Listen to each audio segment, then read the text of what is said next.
I take the brand new 2025 Chevy Silverado SS for a spin and see if it lives up to all the hype. The all-new 2025 Chevy Silverado SS is finally here, and it's about time. The truck segment has been waiting for this beast to arrive, and I'm excited to dive in and see what makes it so special. The Silverado lineup has faced some stiff competition in recent years, and with the rise of high-performance trucks, the market has been craving something that can deliver on both power and functionality. Manufacturers have been trying to keep up with the demand, but it's been a struggle.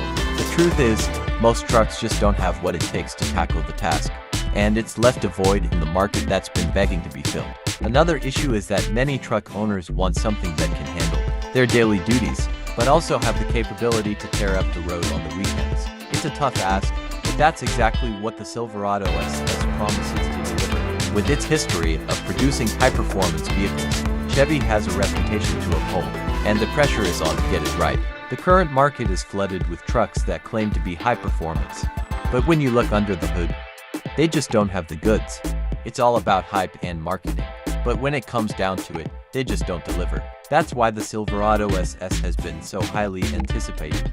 It's the real deal. The new Silverado SS is a game changer from the moment you lay eyes on it. The aggressive design, the sport-tuned suspension, and the 6.2-liter V8 engine that produces a whopping 420 horsepower. It's a beast, but it's not just about the power, it's about the technology that backs it up. With features like an advanced traction control system and a performance data recorder, this truck is designed to handle anything you throw at it.